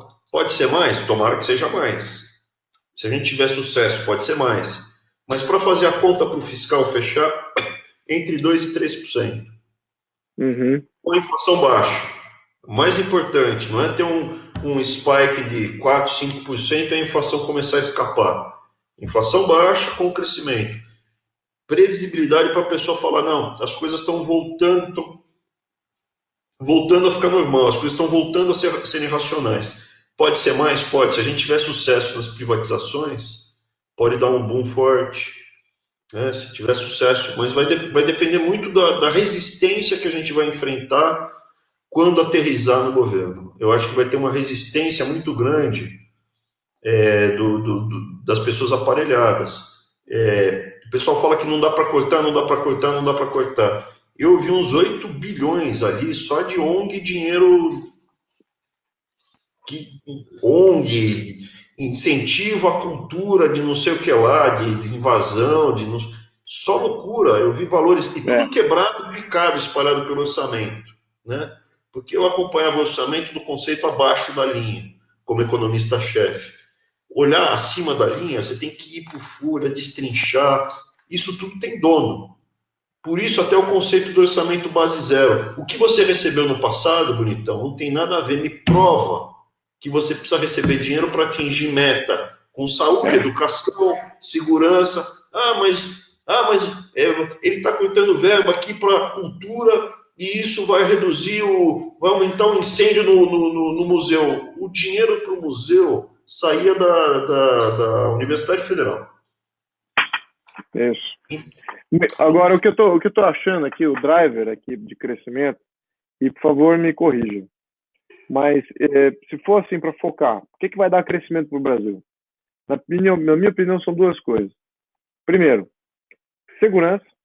Você tem que ter uma proteção da sua proteção da sua vida. Você não consegue atrair talento, manter talento no Brasil, manter famílias produtivas, crescentes. Você não consegue manter um ecossistema social saudável sem segurança. Tem que ter segurança. Então, a segurança é a base aqui de você não poder tem propriedade falar privada e família. Sem segurança, não tem propriedade privada e família. Essa é a segunda coisa. Então, você fala o seguinte, do ponto de vista externo, vamos lembrar, o empresariado brasileiro, os brasileiros e tal, eles estão no marasmo de um pessimismo, aquela coisa que não vai dar certo, nunca vamos sair disso, etc, etc. Bom, Então, vamos assumir que a gente não vai contar com o otimismo do brasileiro. Vamos assumir que esses não vão para investir. Vão ser os últimos a estar investindo no Brasil, vão ser os que estão mais sofrendo hoje. Muito bem. E é muito compreensível isso, tá? Não vamos... Eu também estava, até eu vender minha empresa agora recentemente, na mesma situação. Muito bem. Então, de onde vai vir o driver? Assim, o driver significa de onde vai vir essa grande ímpeto de fazer crescimento econômico. Vamos lembrar que o mundo ele está com muito dinheiro líquido, tem muito dinheiro, muita poupança livre, flutuante, a juros zero, de pessoas físicas, grandes fundos, etc. Isso está a juros zero lá fora. Qual que é o risco do Brasil? O risco do Brasil são essas duas coisas. Você não dá segurança e você não dá proteção à propriedade privada. A tua poupança está a risco. Você tem governos locais, governos estaduais e federais, podem intervir na tua poupança, na tua propriedade. Você tem movimentos sociais aí invadindo a tua propriedade. Então você não tem propriedade privada, garantia de propriedade. Você não pode dar crédito mais barato porque você não tem propriedade privada. E você não tem segurança para poder garantir isso tudo. Então, se você dá essas duas coisas, internacionalmente o Brasil já entra no radar. Já entra no radar aí centenas de bilhões de dólares. Então eu acho que é só sinalizar que a gente está indo para esse lado, a nossa recuperação econômica pode ser muito mais expressiva aí do que a gente imagina, assumindo esses fatores externos, assumindo um mercado internacional altamente líquido. Isso é a minha conjectura aqui. Claro que no contexto de fazer um plano de governo, a gente só fatora aquilo que existe aqui, né? Aquilo que existe no contexto do ecossistema econômico brasileiro.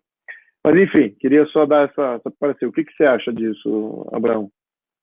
Tecnicamente, o Brasil poderia crescer, porque a gente está com muita capacidade ociosa, tanto de capital quanto de mão de obra, né? Então, são critérios em cima do idle capacity, né? Pô, a gente está abaixo do PIB máximo que a gente teve, então daria para fechar rápido o gap, principalmente se a gente quebrar esses gargalos de infraestrutura, que é energia, porto, transporte, segurança também é um gargalo. Então, se você quebrasse isso, eu acho que a gente rapidamente giraria por 2, 3 anos. A questão da poupança internacional é uma coisa que eu pelo menos vejo com mais ressalva. Por quê? Porque um dos problemas que o Brasil teve é o cresce, cai, porque liquidez mundial vai e volta.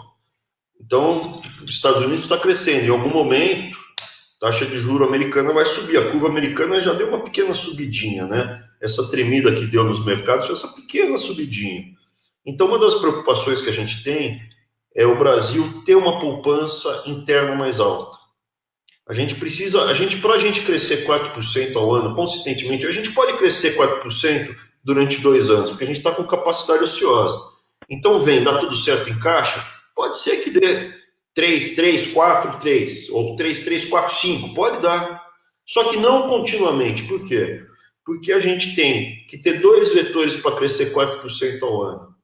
A gente precisa aumentar a formação bruta de capital fixo, que é a taxa de investimento, que hoje deve estar em 16% do PIB, mas historicamente era 17%, 18% do PIB, a gente tem que subir para 22%.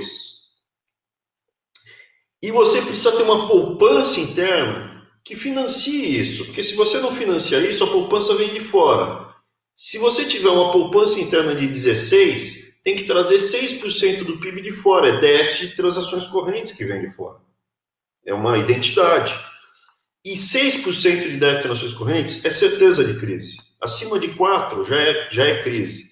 Então, o que acontece? A gente tem que fazer uma reforma da Previdência, principalmente na complementar, além de reduzir o déficit. Então, de onde viria a poupança? 2% do PIB do setor público, que vai ter que parar de ter déficit, e mais uns 3% de aumento da poupança interna. E aí sobra uns 2% para financiar de fora, que daí eu acho que é estável. Então, esse é o desafio. Mas é tanta coisa junta que a gente vai fazer, por isso que ele falou, Abraão, o que você está achando? Eu não entrei nessa briga porque acho que o prognóstico é bom, eu entrei porque se for para perder o país e isso daqui virar Venezuela, pelo menos eu vou sair daqui lutando. Eu não vou ter entregue isso de cabeça baixa, né? E se der certo, aí é uma notícia boa a gente vê, mas é muita coisa. Quer ver um detalhe que a gente nem entrou? Esses anos todos de Fernando Henrique, Lula e Dilma, e mais Temer, assim, o CAD é piada. Você oligopolizou ou monopolizou a economia inteira. Está tudo oligopolizado e monopolizado. E você sabe que a antítese da democracia, do mercado livre, porque quando você tem o Barron, você tem o Robber. Você tem o cara que quer também não somente dominar o mercado, ele quer dominar as instituições. Então, o que aconteceu no Brasil? Você criou um monte desses baronatos. Você vai carne, cerveja, frango. O que antes tinha um duopólio virou monopólio. O que antes eram várias empresas virou um duopólio. O que antes é monopólio. Pô, você olha, é muito desafio, muito grupo de interesse, é muita resistência. Essa visão que o PT, que o topo da sociedade apoia o livre mercado, é equivocada. Esse topo quer um monopólio para chamar de seu, de preferência com subsídio do BNDES. Então a gente tem um desafio muito grande, é muito inimigo, muito grupo de interesse, muita briga para comprar, e é um pouco o que o Jair Bolsonaro disse, a força onde está. O povo percebeu. As mídias sociais hoje, a gente conversa aqui, coisas que nunca íamos conseguir conversar num jornal, né? Fala assim, você está otimista, está pessimista? Não é nem questão de otimista ou pessimista, a gente resolveu ir para a briga. E daí você fala assim, quanto você está ganhando com isso? Nada, sai tudo do meu bolso, processo, que eu tenho que... Porque eles processam, né? Lá na universidade, a universidade está me processando administrativamente, a gente quer saber, mas por que você está me processando administrativamente? É sigiloso. É sigiloso. Como assim sigiloso? Processo sigiloso é Gestapo. A OAB fala não existe processo sigiloso. Eu tenho autonomia universitária. Então, assim, a gente tira do bolso, vai para a briga, porque a gente acredita nas pessoas que estão em volta. A gente está olhando e está vendo mais pessoas que resolveram ir para a briga. Você, Jair Bolsonaro, o Nix Lorenzoni, os filhos deles, tem um monte de gente. Um monte de gente. E me fala uma coisa, Abraão, aqui nessa visão, a gente tem, bom, a gente resumindo aqui o projeto, ele é um projeto, na minha opinião, tá, se eu puder qualificar e resumir aqui o que foi apresentado, ele entra com alguns conceitos extremamente liberais, não é nem extremo liberal, tá? Acho que não, até é liberal. Eu diria que aponta para uma questão, para uma conjuntura política e econômica mais liberal. Tá? O modelo e o plano, ele é bem menos, não tem nada de intervenção de Estado aqui, a não ser naquilo que tange coisas como saúde e educação, que ainda estão no plano. O que, por exemplo, se eu fosse fazer um plano de governo, eu não incluiria isso. Tá? Eu acho que não é da competência do federal fazer isso, tá? Mas está aqui, então minhas palestras são bem pontuadas. Mas de qualquer maneira, eu acho que é uma transição positiva de um modelo altamente interventor, já vai ter uma ruptura desse modelo altamente interventor e entrar para um modelo que não vai intervir na economia, que vai, de fato, equilibrar o país, e do equilíbrio que vem o crescimento econômico, mais uma vez, tentar crescer economicamente com um plano heterodoxo, isso a gente já viu aí, é o que a gente sempre vê. Então, aqui é um plano conservador, de equilibrar fiscalmente o país e fazer um crescimento orgânico, desonerando a economia produzente. E aí vamos ter que entrar nas questões políticas, sim. A gente vai ter que fazer reformas bem amplas, né, no gerador de custo, que é o próprio Estado, são os braços do governo, etc. Então, eu acho que está bem em linha.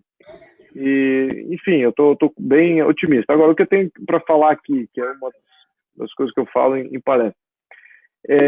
Isso aqui é um plano de governo, tá? Isso aqui é um plano que vem de um poder executivo para gerir, para estar junto dos 3 poderes de governo, né? O legislativo, o executivo, e aqui é o plano do executivo, e temos o judiciário que faz os dois. Uma parte é o Estado, que defende a Constituição, outra parte ele ajuda o governo a, de certa maneira, aceitar algumas legislações novas para poder governar.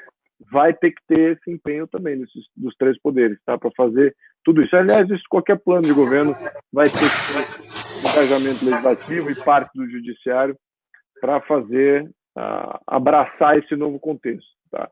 Mas, só para lembrar, pontuar, isso é um plano de governo. O Estado ainda é um problema.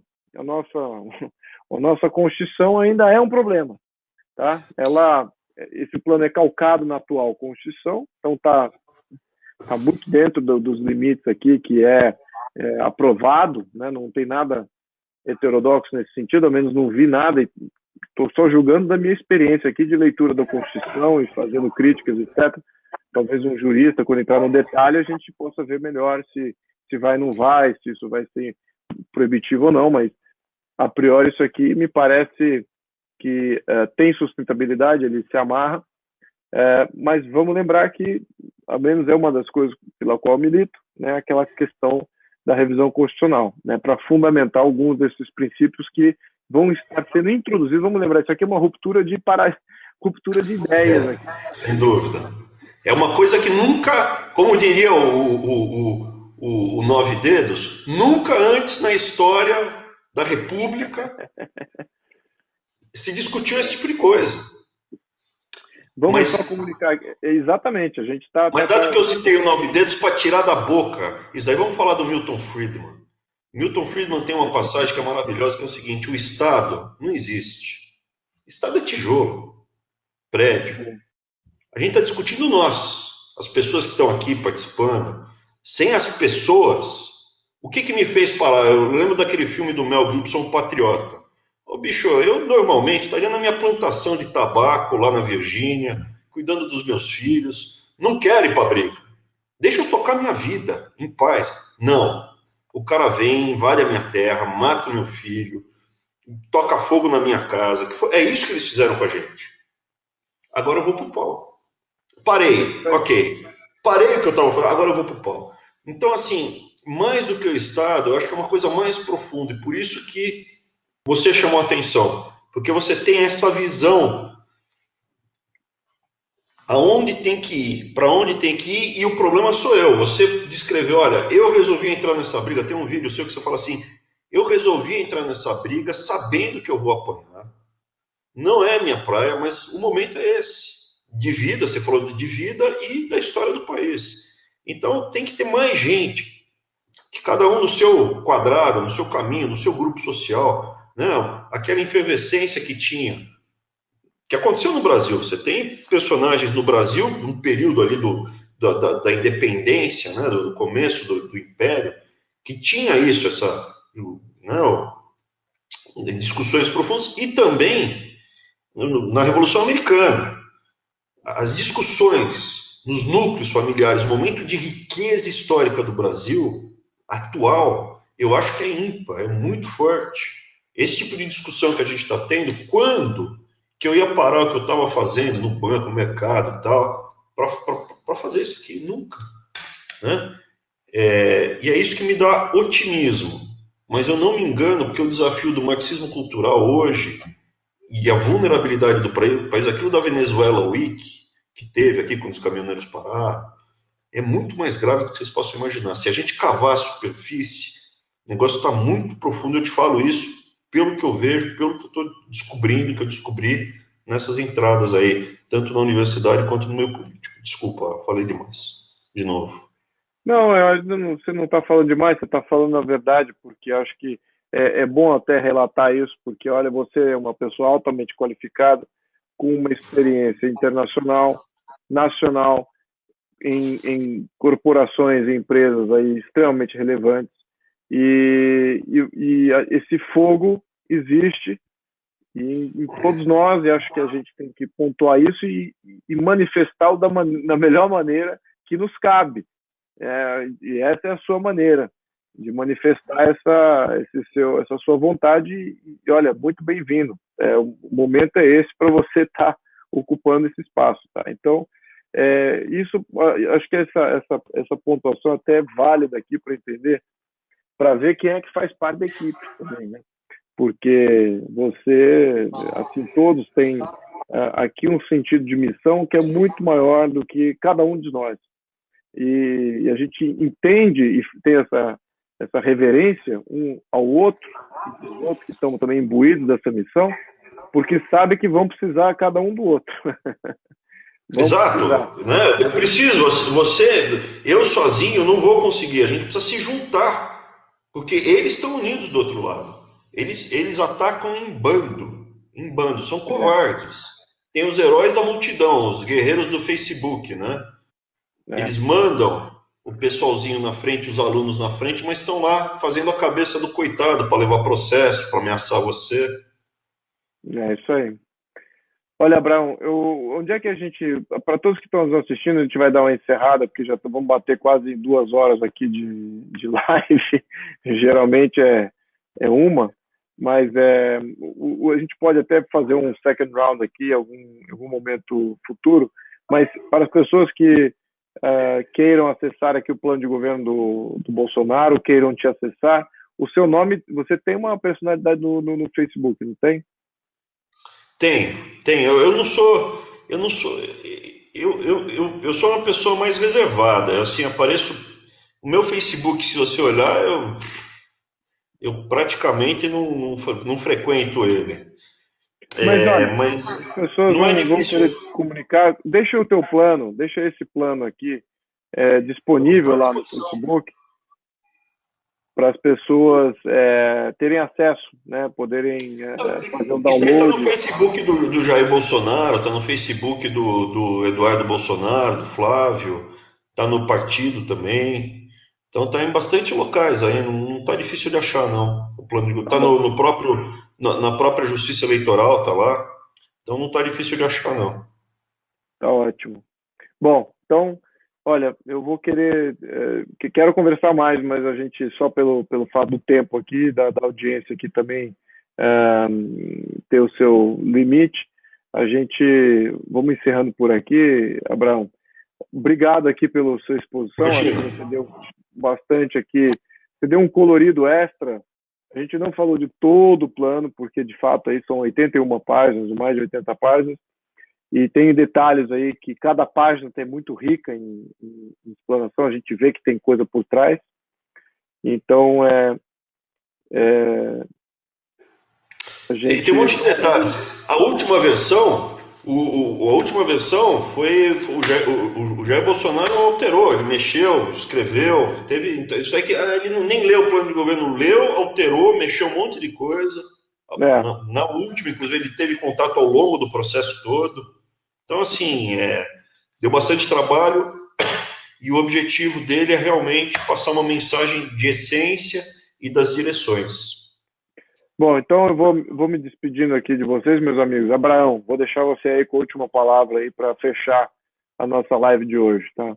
Um grande abraço a todos, muito obrigado por estar acompanhando aqui e vamos ter umas próximas aí, nos vemos em breve. Abraão, palavra com você agora. Não, Luiz, eu que agradeço, entendeu?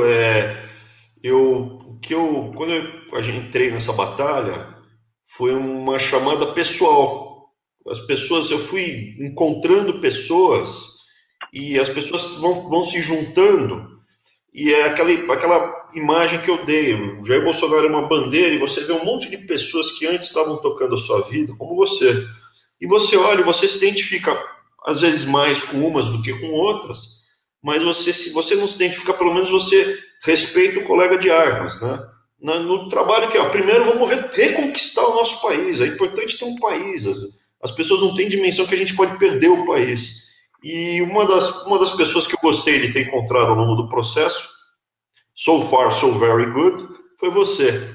Então, que seja a primeira de muitos, que a gente vá, converse, vai ser um prazer. E boa sorte. Igualmente. E tomara que, tenho certeza que vai se eleger aí, né? Olha, vai Importante. depender de muita gente, porque se depender só de mim, vai depender de muita gente que tá aí me ajudando e pessoas que estão vendo lives e compartilhando, etc. Vai realmente depender disso aí. Não tem outra alavanca, não. Então, não tem mistério. Mas, enfim, estamos no jogo aí. Abraão, muito Estamos na obrigado. batalha, junto contigo, cara. Vamos adiante aí. Havendo uma próxima oportunidade, vamos de fato estender isso aqui, porque, de fato, a gente precisa trazer mais clareza nesses temas aí. Eu acho que está crescendo o volume de pessoas que gostam desse tipo de tema um pouco mais aprofundado. Se bem que a gente nem entrou tanto assim no detalhe, mas vamos chegar lá. Bom, muito Legal. obrigado, hein? Muito boa noite. Hein? Obrigado, tudo de bom, boa noite. Obrigado, boa noite.